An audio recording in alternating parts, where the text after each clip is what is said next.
See, I wasn't as familiar with the Ultimate continuity as I am with the originals, so I didn't know about any of this stuff involving Parker's parents, and them being...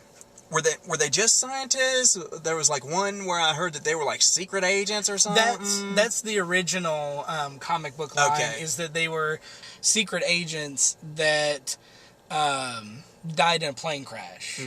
And Peter found out about that because the Vulture found out who Peter Parker was and had these weird, goofy clones made of Parker's parents, and then they turned into purple goo monsters. It was kind of weird. Any of the comic stuff involving Vulture around that time was kind of odd, but that is when we found out that Peter Parker's parents were originally like secret agents that were returning from a mission or on a mission or something, and their plane was attacked or whatever, and they died in a plane crash. Because before then, it was just like, oh yeah, Peter Parker's parents are dead. He's raised by his aunt and uncle. Now his uncle's dead. It's real sad. But overall, yeah, I'm kind of looking forward to it. I want to see what they do next, what directions they take this. It can't be worse than Spider-Man 3. And whenever they do incorporate Mary Jane into the Amazing Spider-Man series, which I don't know if they're supposed to do. I think it's either 3 or 4 movie deals that they already have like on the books for the Amazing series. So Mary Jane eventually is going to be part of the series, I'm sure. So however it is that they bring her in, the bar is going to be set really high. Not because the original Spider-Man movie set the bar high, but because the fans' expectations are going to be so high. Because A, Emma Stone has done such a good job playing Gwen Stacy. We need somebody that's going to make us forget her. And 2, that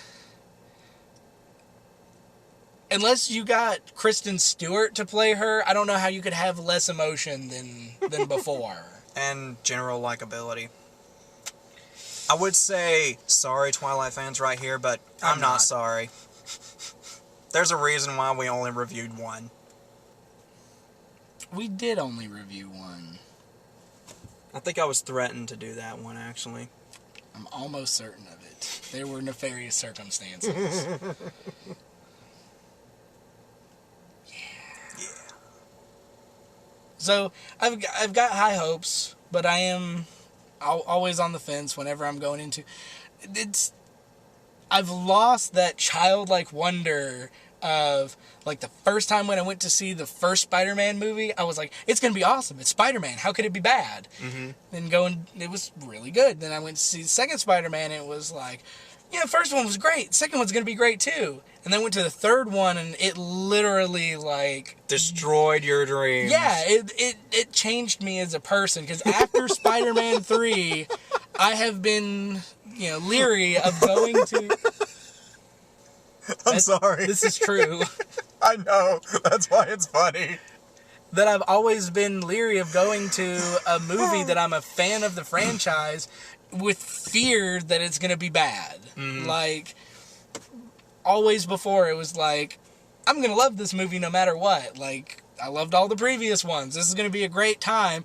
Now we live in a world where you can pay your $8 or more, depending on if you live out in the other parts of the world. But you spend your money and then spend the next 2.5 hours going, oh man, what did I do?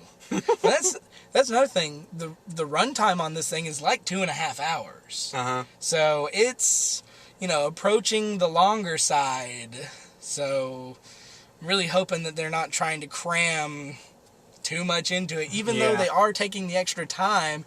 That might be because they need extra time to cram all that crap into it. Yeah, especially if they're setting up something for the Sinister Six, and even the subtitle for the trailers has been his greatest battle begins, and I'm like, okay, his greatest battle, thus far was, we just had him fighting the Lizard, and now it's Rhino/Goblin And Electro. And Electro. Yeah. Just don't Batman and Robin it, folks. I always get worried with the number of villains, because one villain, fine. Two villains, usually fine.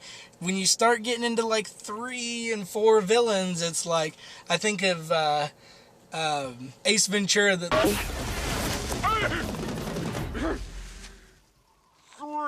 darks is too much. Especially when you have a caliber of hero like Spider-Man, where he's really good at fighting like one dude and kind of okay at fighting 2 dudes, and not very good at fighting 3 or more dudes at the same time. Whereas with somebody like, well, you know, since we mentioned it already, Batman Forever. A lot of people didn't like it. I actually liked it. And the 2 villains, Tommy Lee Jones and Jim Carrey, I really liked what they did with their roles, and I thought they balanced out the fighting between those 2 and Batman and Robin. Of the pre-Dark Knight Batman movies, Forever is probably the best. And let's see, like, first Batman, who was the villain in the first Batman? Joker. It was just Joker? Yeah. Okay. Joker, and he had, you know, his goons. You know, he had Bob. Yeah, of course. Second one It was had Penguin and Catwoman. And 2, that was also fine. Yeah, that was all right. It was just I think that one was a bit too dark for me. It was just a little bit too dark. And too like Tim Burton-y. Yeah. Yeah. And That's I know, I'm pretty sure that's an adjective. Yeah, it should be. And see, I know that you're a big Tim Burton fan. Oh, something else I wanted to throw your way, because this just made me go when I heard about it, was Tim Burton's doing Mary Poppins. What?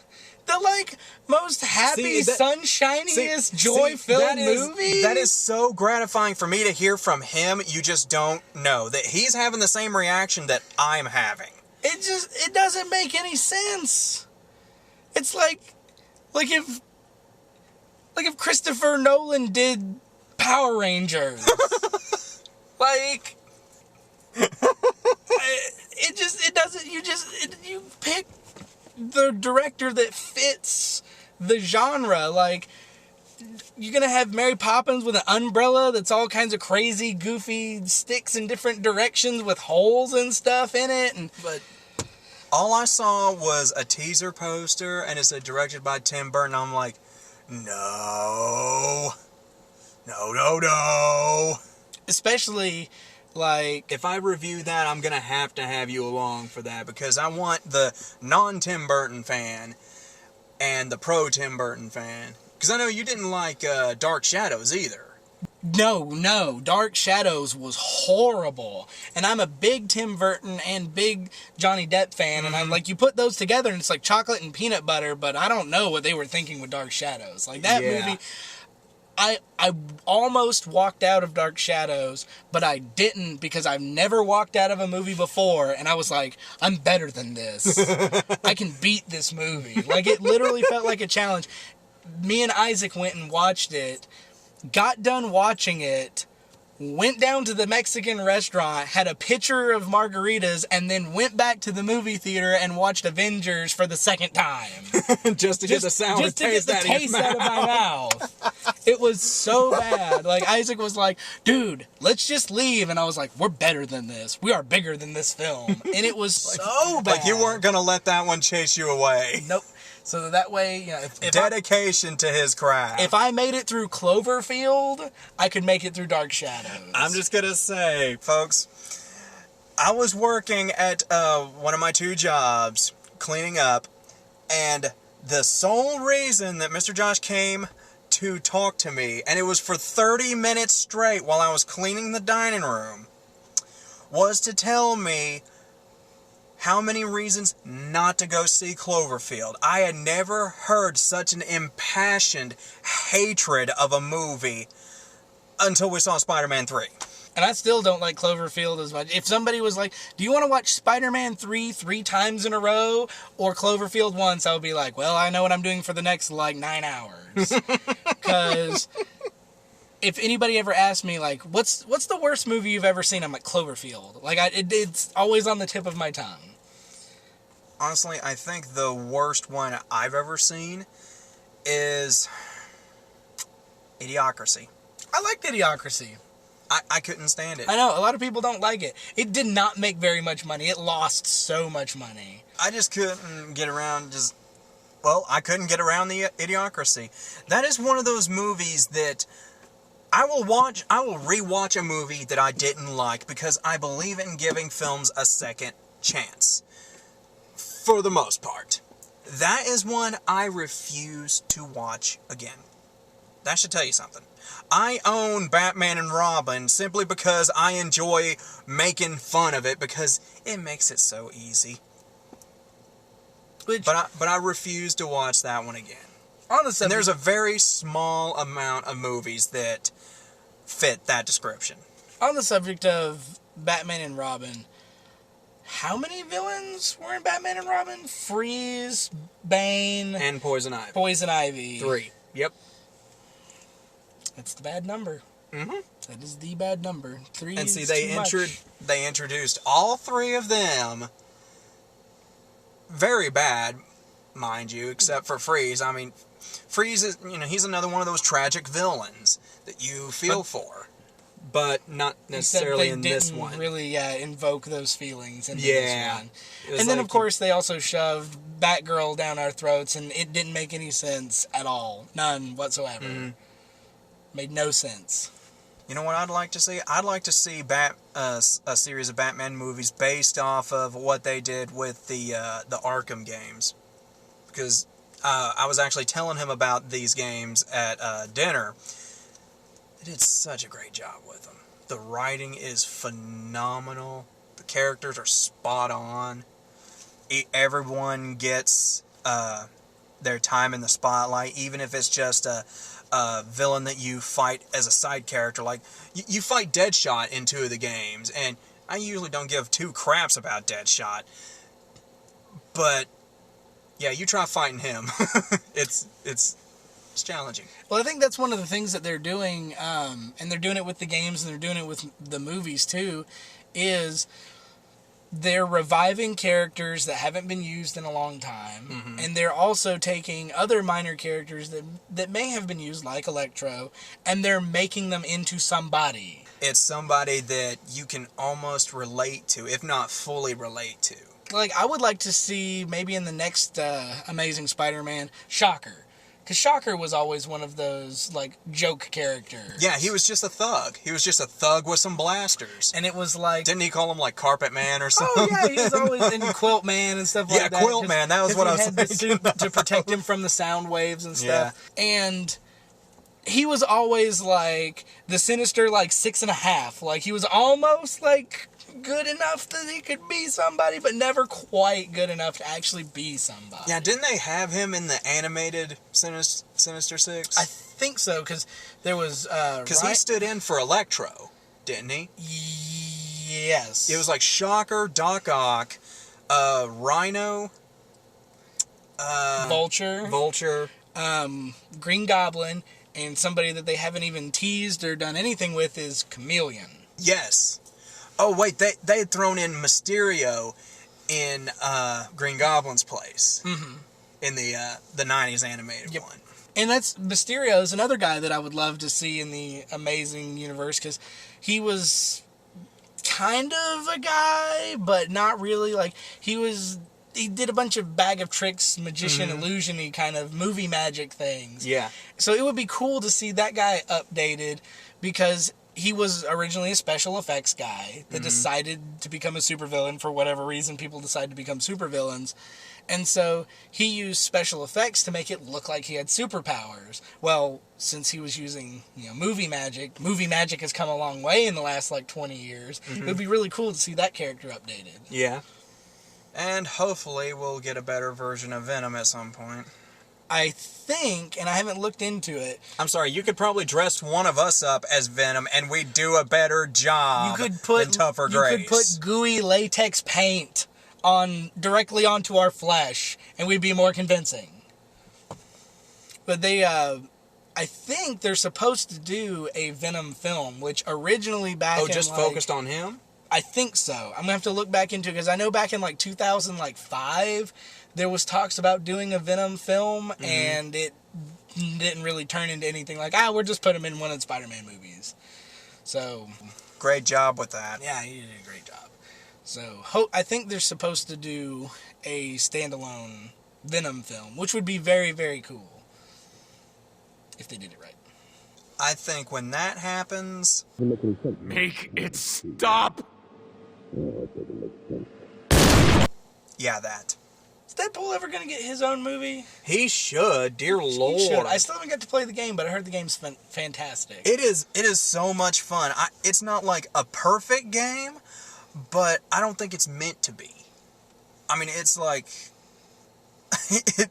it's an experience in and of itself. Just in Deadpool talking to the player is so hilarious. Like, if you're struggling with a fight, he'll say something like, hey, I got an idea. How about you hand the control to somebody that doesn't suck? Yes. Because, yeah, the fourth wall breaking thing is like... That's totally his thing. There's a picture that I love that ironically, like, I saw on the internet that has Spider-Man crawling up a wall. And this is actually from a comic.